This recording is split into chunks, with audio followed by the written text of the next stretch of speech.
tenía una gran visión periférica de piloto de avión.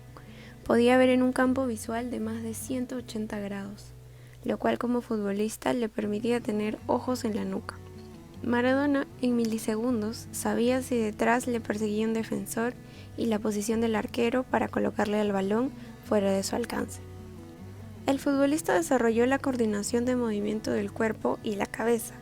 Por lo tanto, tenemos una cabeza móvil en un cuerpo móvil y ojos móviles, enfocados hacia adelante, que permiten la percepción visual 3D. Así, la memoria de trabajo u operativa procesa en milisegundos el paralaje del movimiento. Es por ello que podemos decir que Maradona contaba con una buena coordinación entre información táctil, vestibular, propioceptiva. Por otro lado, observamos a niños con dispraxia. Vamos, vamos, eso es, vamos, vamos, vamos. Muy bien, siga. Vamos, eso es, vamos, siga. Muy bien, siga. Muy bien, excelente.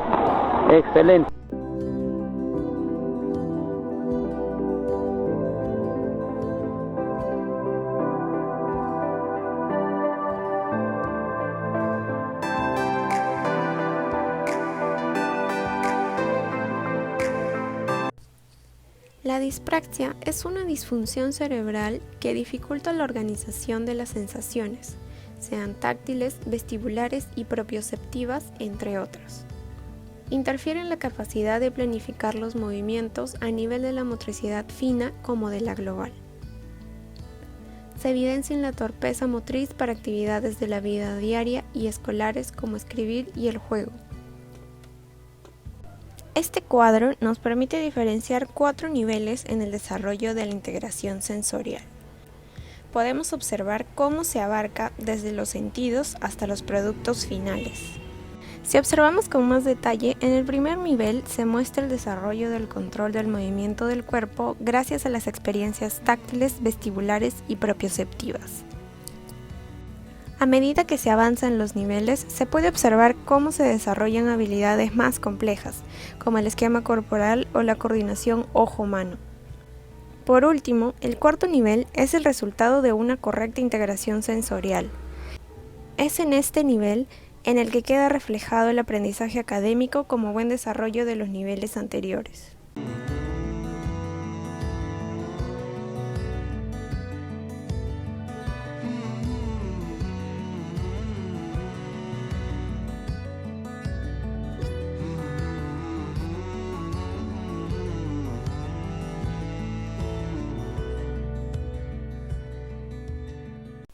Problema de investigación. ¿Qué papel juega el lenguaje y la cultura en la integración sensorial?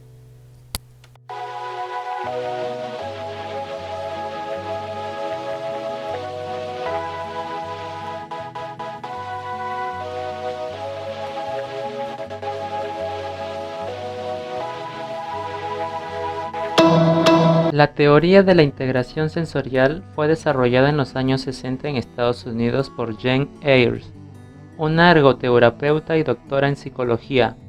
Según Jane Ayres, antes de aprender a leer, escribir y calcular, tenemos que dar un significado a lo que vemos o escuchamos. Debemos ser capaces de planificar nuestros movimientos y organizar nuestro comportamiento. Esta capacidad depende de la eficacia con la que nuestro sistema nervioso organiza los mensajes que nos son transmitidos. Ayres se basa en la teoría de Jerome James Gibson, psicología ecológica, que propone que la percepción es directa y evoluciona filogenética y ontogenéticamente con la locomoción, es decir, percepción y acción son indesligables. Por lo tanto, las dispraxias son causadas por dificultades en la integración sensorial. La integración sensorial es la capacidad del niño de sentir, de comprender u organizar las informaciones sensoriales provenientes de su cuerpo y de su entorno. Estas informaciones se transmiten por los sistemas sensoriales como la visión, el tacto, el olor, el gusto, la audición, como los sistemas vestibulares y propioceptivos. Una buena integración y organización de las informaciones sensoriales son necesarias para que un niño se desarrolle armoniosamente. Según Jane Ayres, cuando la terapia ocupacional hace bien su trabajo y el niño logra organizar su sistema nervioso, vamos a observar el mismo impulso interno que durante el juego libre.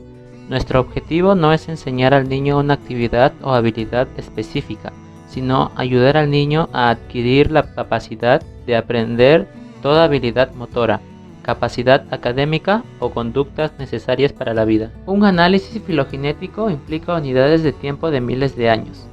La especie humana evolucionó coordinando de manera cooperativa acciones para la caza. Por lo tanto, su sistema nervioso evolucionó gracias al sistema percepción-acción. Su actividad está mediada por el affordance que genera todos los objetos percibidos, los cuales le invitan a accionar sobre ellos.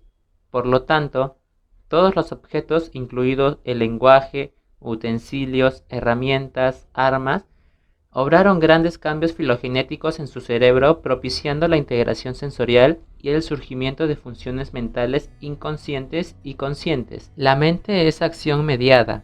La actividad mediada con instrumentos dirigidos a transformar la realidad obró grandes cambios en el cerebro. La interacción social para coordinar acciones es una fuerza de la evolución filogenética. Teoría de la percepción directa.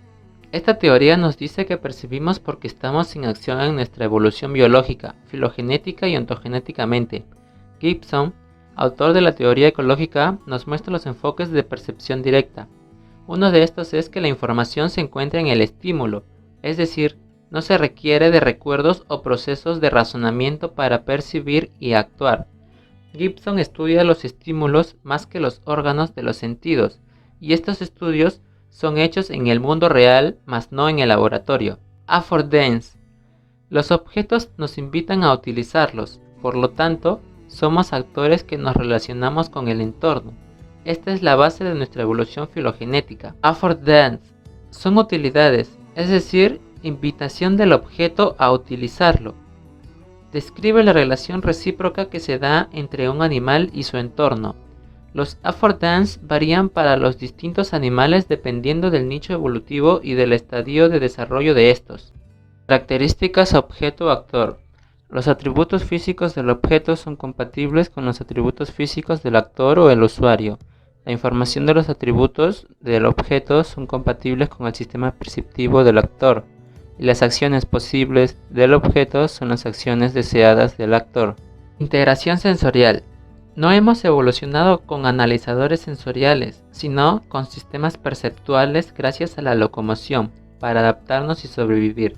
La percepción, la acción y la atención forman un sistema de orientación de la conducta. Sistemas perceptivos según Jerome Gibson.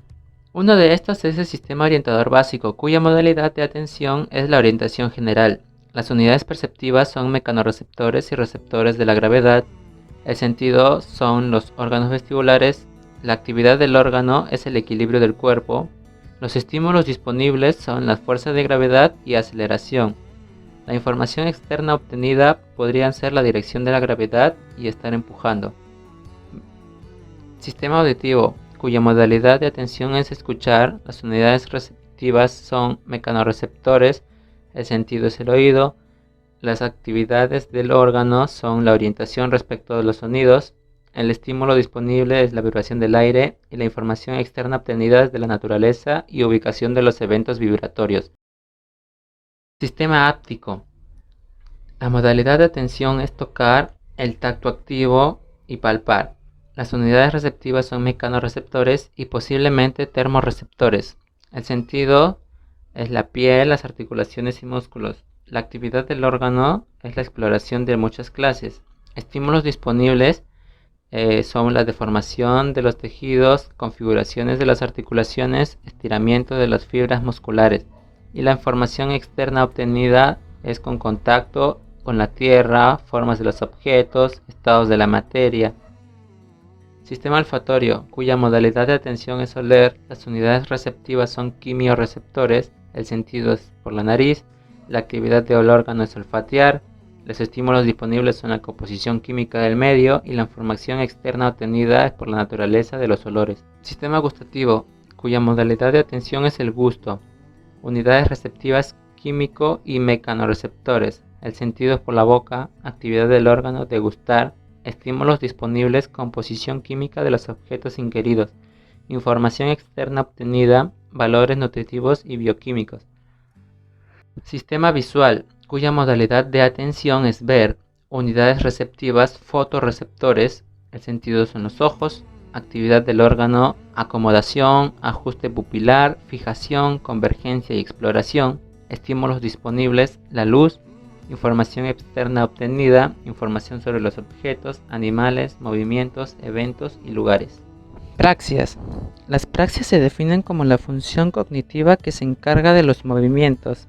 Las partes del cerebro que están más involucradas son la corteza frontal posterior de asociación, que es la que planifica el movimiento, la corteza premotora, que es la que controla cómo se realizan los movimientos en contextos específicos, el área motora suplementaria, encargada de la preparación, iniciación y monitoreo de movimientos de alta complejidad, y la corteza motora, que es la que manda la información de la ejecución del movimiento. Homúnculos de Penfield, motor y somatosensorial. El homúnculo motor es el centro de los movimientos voluntarios. Las tres unidades funcionales del cerebro, según Alexander Luria.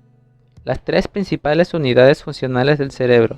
La primera unidad, que es para regular el tono y la vigilia. La segunda unidad, para recepcionar, procesar y almacenar la información del mundo exterior. La tercera unidad, para programar, regular y verificar la actividad mental. Primera unidad funcional del cerebro. Regulación del tono cortical, la vigilia y procesos mentales. El sistema de activación reticular distribuye la información sensorial necesaria para la conciencia desde el tronco encefálico hasta la corteza cerebral. Segunda unidad funcional del cerebro. Recepción, análisis y almacenamiento de información.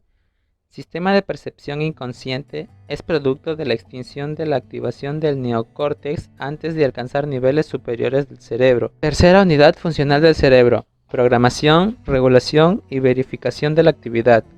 Sistema de percepción consciente. La actividad del córtex visual es enviada a la corteza prefrontal y crea un circuito global de actividad. Es así como se explica que la integración sensorial es necesaria para que un niño se desarrolle armoniosamente. Jean Piaget, en su teoría del desarrollo cognitivo, nos habla sobre el motor endógeno del desarrollo ontogenético. Esta plantea que las neuronas sensoriales y motoras forman memorias preconceptuales. También Piaget nos dice que en la primera etapa del desarrollo cognitivo, la adaptación sensoriomotora es la fuente del espíritu humano, la intencionalidad. Es decir, esta intencionalidad es el rasgo más característico de la inteligencia y comienza cuando el niño actúa sobre las cosas y relaciona objetos, pero todas estas acciones son intencionalmente. Los esquemas sensoriomotrices hacia el segundo año de vida serán la base del desarrollo cognitivo endógeno y de dominio general lógico-matemático. Además, la coordinación de los esquemas sensoriomotrices se da entre los esquemas de succión, visual, auditivo y prensión táctil-motor. También se da entre los esquemas móviles, entre la generalización indefinida, entre las adaptaciones sensoriomotrices intencionales aplicadas a nuevas circunstancias y finalmente los esquemas sensoriomotrices son la base del desarrollo lingüístico. Por lo tanto, los esquemas sensoriomotrices generan conducta exploratoria, es decir, curiosidad en el bebé. Lev Vygotsky, también conocido como el Mozart de la psicología, plantea en su teoría de sistemas psicológicos que el motor social hace posible el desarrollo ontogenético, además de formar sistemas psicológicos entre percepción, atención y movimiento. Los factores de desarrollo, según Vygotsky, son dos. El primero es la maduración del sistema nervioso y el sistema endocrino, y el segundo es la interacción social, como la comunicación entre personas, la educación, entre otros.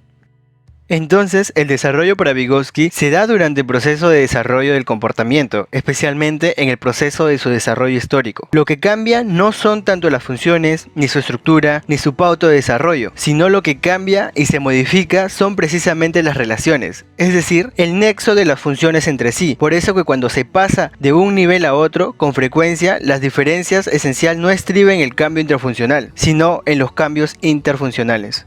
Lo que nos quiere decir Vygotsky es que todo desarrollo de funciones psicológicas es interfuncional, relacionándose con otras funciones de manera sistémica. Se refiere a cómo se da el desarrollo de las funciones psicológicas superiores mediante relaciones interfuncionales entre lenguaje, atención, memoria, pensamiento, entre otros. Por ejemplo, la atención es una función psicológica que no se desarrolla sola, es decir, su desarrollo no es intrafuncional, su desarrollo es interfuncional. Por lo tanto, la atención se desarrolla relacionándose con el lenguaje, es decir, su desarrollo es interfuncional. Asimismo, el desarrollo interfuncional de atención y lenguaje se potencia si se relaciona con la memoria, y esta tesis está aprobada por la psicología del procesamiento de información. Por ejemplo, la memoria operativa o de trabajo, que está formada por relaciones interfuncionales del lenguaje, atención, memoria episódica, entre otros.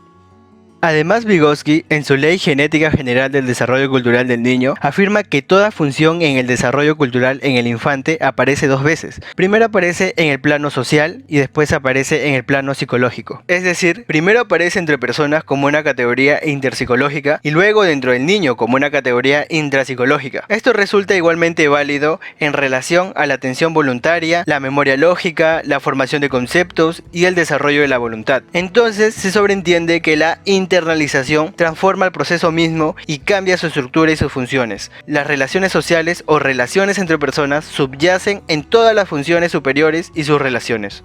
También Vygotsky explicó que el desarrollo ontogenético del habla egocéntrica o autodirigida se da a partir del habla externa comunicativa. La internalización del habla egocéntrica va a desarrollar la introspección, una especie de borrador mental para el pensamiento lógico. Y hacia los 6 años, el niño ya posee pensamiento verbal, lo cual permite la formación de conceptos que son los instrumentos de razonamiento deductivo e inductivo, base del aprendizaje significativo. Vygotsky nos dice que las funciones psicológicas forman sistemas, y Alexander Luria los denominó sistemas funcionales complejos del cerebro, o redes funcionales neurocognitivas. Según Luria, los sistemas funcionales complejos del cerebro son atención, percepción, memoria, lenguaje, movimiento y acción, pensamiento y emociones.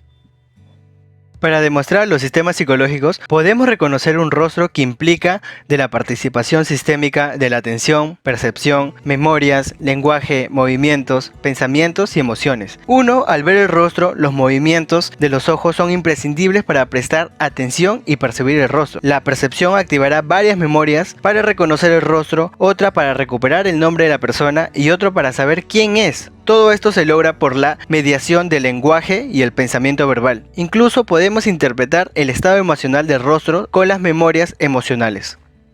Ahora veremos a la terapeuta Jean Ayres, que en su libro La integración sensorial del niño, en el que plantea, al igual que Gibson, que el motor del desarrollo es el sistema percepción-acción. Jean Ayres postula que hay 4 niveles en el desarrollo de la integración sensorial. Podemos observar que en el primer nivel se muestra el desarrollo del control del movimiento del cuerpo, gracias a las experiencias táctiles, vestibulares o propioceptivas. A medida que se avanza en los niveles, se puede observar cómo se desarrollan habilidades más complejas como el esquema corporal o la coordinación ojo-mano. Y por último, el cuarto nivel es el resultado de una correcta integración sensorial. En el gráfico que acabamos de observar, queda reflejado cómo la contribución de las sensaciones del tacto, las sensaciones del sentido de la posición o propiocepción, las sensaciones del sentido del movimiento y las sensaciones de la gravedad o sistema vestibular son necesarias para una correcta percepción corporal y planificación motriz. Un mal procesamiento de estos niveles puede repercutir negativamente en el desarrollo de una correcta praxis motriz y en el desarrollo de aprendizajes. Además, Jean Ayres y Gibson plantean que los objetos o los affordants, que a la traducción en español serían utilidades o recursos, nos invitan a hacer cosas o acciones, es decir, es la invitación de los objetos a utilizarlos. Por lo tanto, los seres humanos somos actores que nos relacionamos con nuestro entorno. Algunos ejemplos de los affordants son los accidentes que ocurren con los niños. Por ejemplo, los bebés pueden ver algo que puedan agarrar con la mano y lo hacen. Eso es el affordance, porque hay percepción y acción. Es decir, el niño ve el objeto, lo percibe y actúa sobre este. Otro ejemplo sería las acciones del niño sobre las ranuras del tomacorriente, ya que los agujeros lo llaman a actuar sobre este, bien sea metiendo el dedo o metiendo algún objeto en ese agujero. Before we can learn to read, write, and calculate in an academic situation, we must be able to attach meaning to that which we see and hear, be able to motor plan, and be able to organize our behavior well enough to participate in a classroom situation. These abilities are in part dependent upon the efficiency with which our sensory systems provide information. The efficiency of this integrative process is not an either-or matter, but one of degree. Some brains function well in their sensory processing, others less well. There seems to be an increasing number of children with deficiencies in sensory integration, and these deficiencies interfere with learning and behavior. Ahora hablaremos de las habilidades motoras finas. Las habilidades motoras finas son la habilidad de hacer movimientos usando músculos pequeños como las manos, muñecas, dedos y los ojos. Las habilidades motoras finas pasan por diferentes etapas. La primera etapa es la de bebés. Aquí el infante puede agarrar o alcanzar objetos, sacudir o arrojar objetos. En la etapa preescolar pueden realizarse tareas como usar un cubierto, sostener un lápiz o crayón, usar la manija de la puerta, y en la etapa escolar se realizan tareas relacionadas como dibujar imágenes y escribir con claridad, usar tijeras, reglas u otros objetos geométricos, o también atarse los pasadores. Las habilidades motoras gruesas involucran a los movimientos de los músculos grandes, de los brazos, de las piernas y el torso. Los niños dependen de las habilidades motoras gruesas para llevar a cabo un sinfín de actividades diarias en la escuela, en el hogar y en la comunidad donde se desarrollan. Las habilidades motoras gruesas pasan por diferentes etapas. La primera es la de bebés. En esa etapa el niño puede levantar el torso cuando está echado sin ninguna ayuda o puede mantener la cabeza erguida por sí mismo. En la etapa preescolar pueden caminar hacia adelante o hacia atrás, o pueden subir y bajar las escaleras, y finalmente en la etapa escolar el niño puede realizar tareas relacionadas con el equilibrio, como montar una bicicleta sin ayuda de las ruedas traseras, o actividades relacionadas con la coordinación, como aprender pasos de baile. Ya hemos hablado de las habilidades motoras finas y gruesas, pero estas no podrían realizarse sin la planificación motora. La planificación motora es una destreza que nos permite recordar y ejecutar los pasos para hacer un movimiento o una actividad. Es decir, la planificación motora nos ayuda a mover nuestro cuerpo de la manera que queremos o planifiquemos. Por ejemplo, de niño aprendimos a lavarnos las manos. Alguien nos enseñó cómo hacerlo. Sin embargo, con el tiempo, nuestro cerebro tuvo que descubrir cómo nuestro cuerpo podría realizar lo que nos habían enseñado. Cómo mover nuestros brazos y dedos para agarrar el jabón. Cómo sostendremos el jabón para poder frotarlos en nuestras manos. A qué distancia del lavatorio nos tendremos que parar para que no nos salpique el agua. Además, tenemos que pensar en el orden de todos esos pasos. Al principio seguramente fue muy difícil, tuvimos que hacer las cosas muy lentamente para perfeccionar constantemente lo que hacíamos, frotarnos por más tiempo, o acercarnos o alejarnos del lavatorio. Finalmente, fuimos capaces de hacerlo nosotros solos, y esta actividad se vuelve automática, porque la planificación y ejecución es rápida y eficiente. A continuación, hablaremos del análisis microgenético de la integración sensorial. Este análisis implica unidades de tiempos de milisegundos y segundos. Además, también implica el uso de test psicométricos y trabajo de laboratorio. Integración sensorial según el modelo cognitivo, procesamiento de información, innatismo. Para este modelo, la psicología del procesamiento de información afirma que la dispraxis se produce en los sistemas modulares de entrada y de salida. Entonces, la causa de la dispraxia es la desintegración del sistema áptico vestibular prioceptivo. La mente es modular porque sus facultades mentales son verticales, se imponen biológicamente. Por ello decimos que los sistemas motores son modulares, funcionalmente autónomos y automáticos. La nueva visión de la estructura mental, la concepción modular. El sistema cognitivo está constituido por tres tipos de procesadores. El primero es el sistema de transducción sensorial, cuya función es convertir la energía física que incide sobre los receptores sensoriales, como la visión, audición, etc., en representaciones mentales específicas. El segundo son los sistemas de entradas. Son sistemas perceptivos o módulos, procesadores de propósito específico e información encapsulada, cuya función es la representación de los estímulos u objetos distales a partir de la información de los transductores. Realizan una categorización básica a partir de la percepción, que es la base de todos los conceptos. El tercer tipo de procesador son los sistemas centrales, que son aquellos procesos de propósito general que convergen las sensaciones, la percepción y la cognición. cuya función es integrar la información procedente de diversos módulos y ejecutar tareas genuinamente inteligentes, como es la categorización abstracta, fijación de creencias, realización de inferencias, la toma de decisiones o el razonamiento. Finalmente, los sistemas modulares de salida efectúan la integración motora. Entonces, la integración sensorial se da por los sistemas perceptuales automáticos para categorizar el mundo de manera rápida y dar una respuesta rápida, lo cual es importante para la supervivencia de la especie.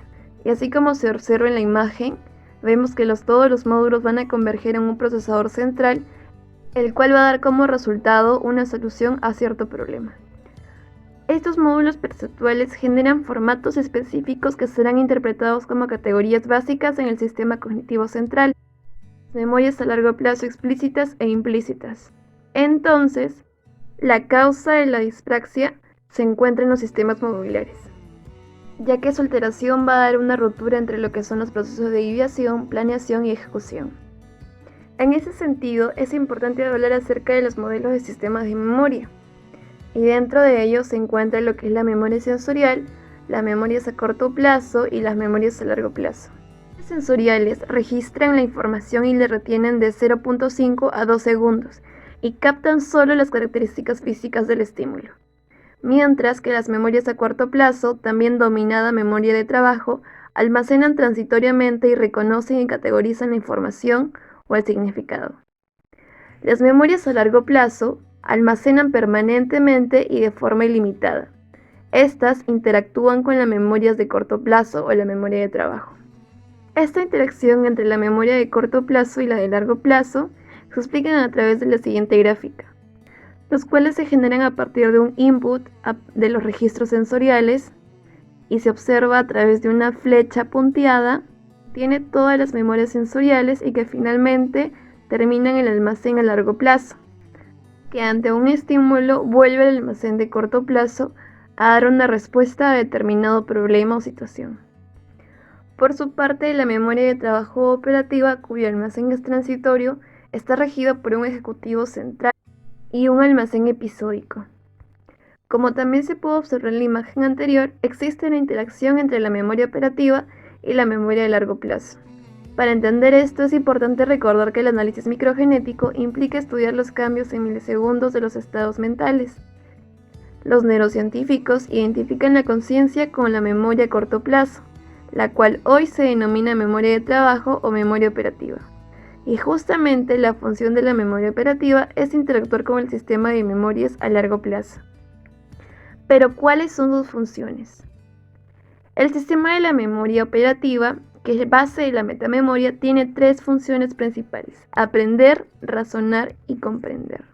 En el operario bloque fonológico se realiza el habla interna, cuyas funciones son repasar para aprender y memorizar.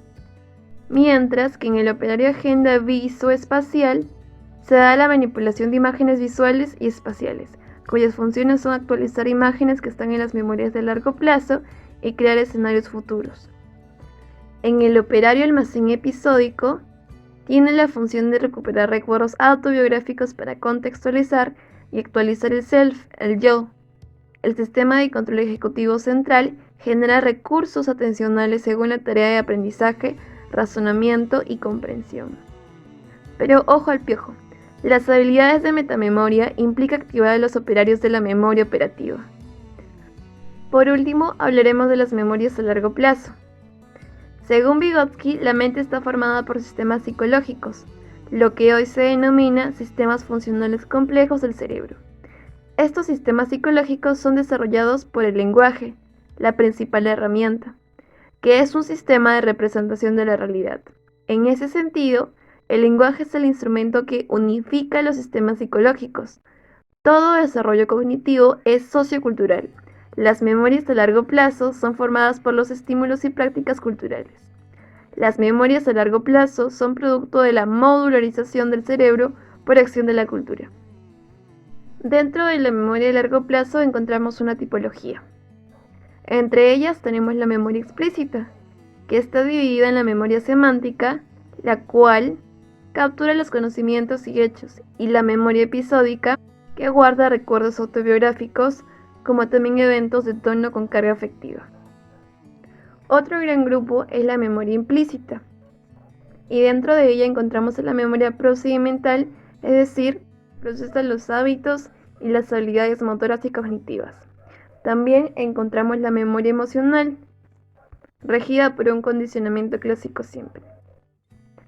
Es importante reconocer, y como se observa en la imagen, que los diversos sistemas de la memoria a largo plazo son activadas por la memoria de trabajo operativa para dar respuesta a determinado problema.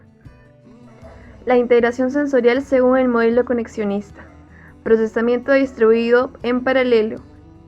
James Cleland y David Rumelhart, cuyo modelo está explicado a través de esta imagen, que se entenderá mucho mejor después de la siguiente explicación.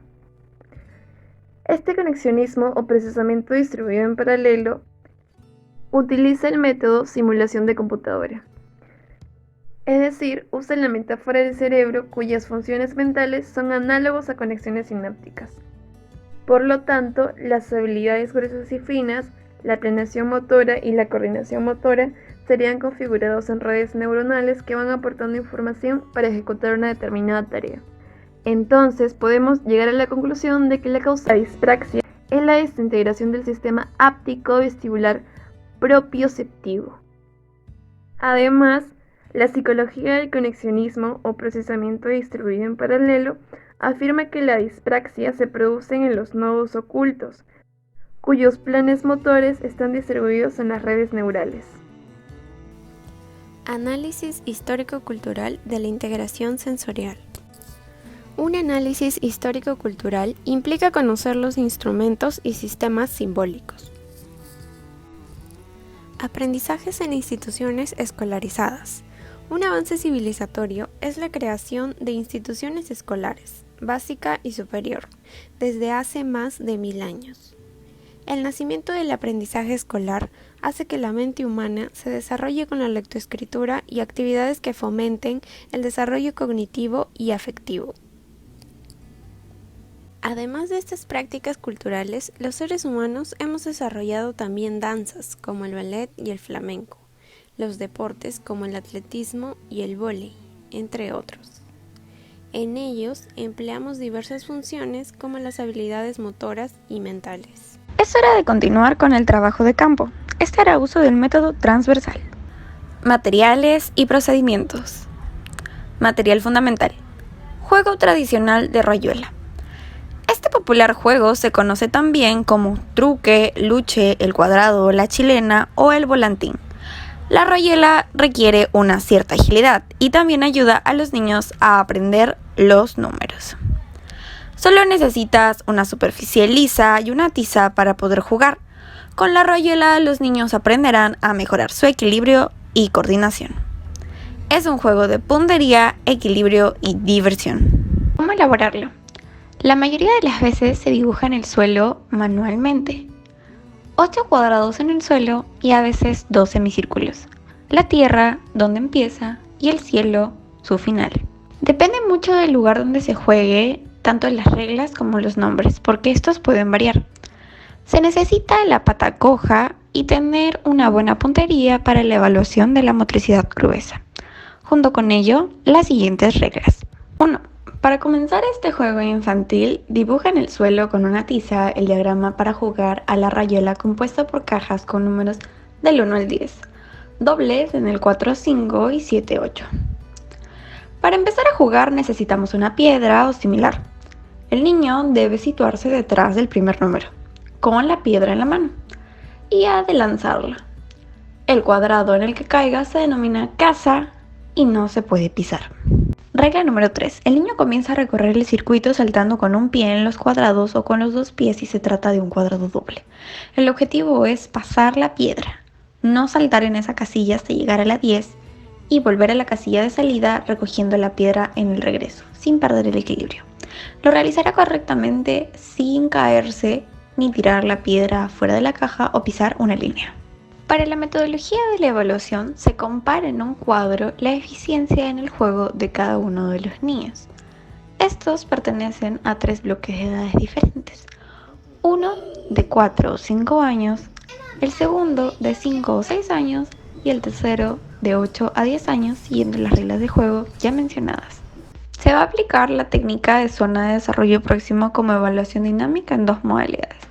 La fase de test 1, primero sin ayuda, donde solo se le dirá las reglas, y la fase de test 2, sin ayuda, luego de la fase Teach. En la fase Teach se le ayudará al niño para que se pueda entrenar y guiarse con el habla autodirigida. Esta técnica le permite al niño o niña pasar de la zona de desarrollo real a la zona de desarrollo potencial gracias a la zona de desarrollo próximo, donde existe una ayuda proporcionada por otros más capaces como padres, maestros, expertos o entrenadores. Ahora vamos a evitar pisar las rayas, ir en orden, y si hay un cuadrito, salta con un pie. Si hay doble, uso los dos. Ahora sí, empieza. Esta ayuda será internalizada, automatizada y fosilizada.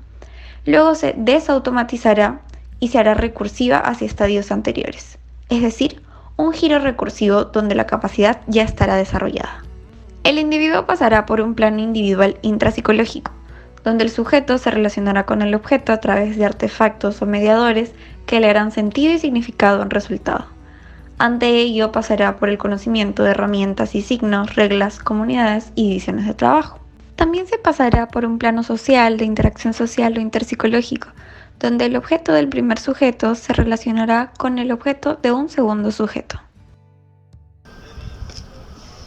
Sin agárrate.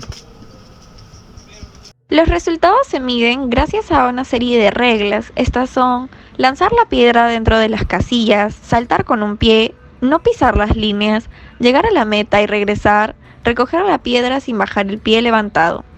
Cada una de estas está configurada con una habilidad. La primera con la motricidad fina, la segunda con la motricidad global, la tercera con la atención focalizada y coordinación vestibular y propioceptiva, la cuarta con la atención alternante y coordinación vestibular y propioceptiva, y la última con la atención dividida y coordinación táctil, vestibular y propioceptiva.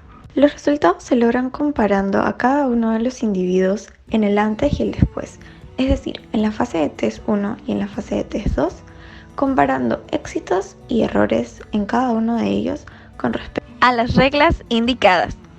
Los individuos participantes de la prueba son Yeshua Josué Uriarte Díaz, de 3 años y 8 meses, Bianca Torres Bautista, de 6 años y 11 meses, e Ivette Hilares Guari, de 8 años y 1 mes.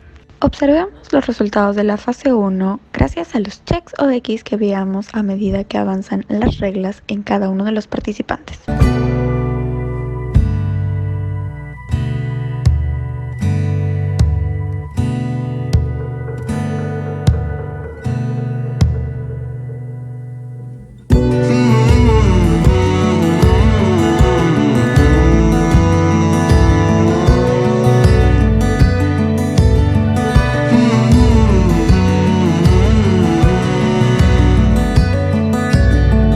Observamos los resultados de la fase 1 y observamos que con respecto a la regla 1, lanzar las piedras dentro de las casillas, Bianca de 5 o 6 años fue la única en cometer un error. Con respecto a las reglas 2 y 3, saltar con un pie y no pisar las líneas, Yeshua de 4 o 5 años fue el único en cometer errores. Sobre la regla 4 de llegar a la meta y regresar, los 3 niños lo hicieron exitosamente. Y con respecto a la regla 5 de recoger la piedra sin bajar el pie levantado, únicamente Bianca de 5 o 6 años lo hizo exitosamente. Resultados de la fase 2, el después.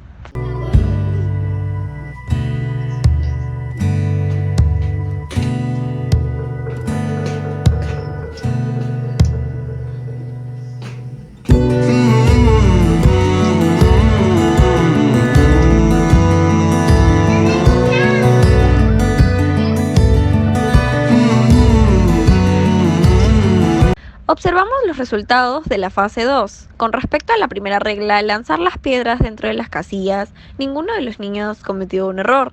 Pero sobre la segunda regla, saltar con un pie, únicamente Yeshua, de 4 o 5 años, cometió el error. Sobre la tercera regla, no pisar las líneas, todos lo hicieron con éxito. Sin embargo, con respecto a la cuarta y quinta regla, el niño de 4 o 5 años fue el único en cometer errores. El método transversal nos ha permitido observar el desarrollo de la integración sensorial de 3 niños de diferentes edades.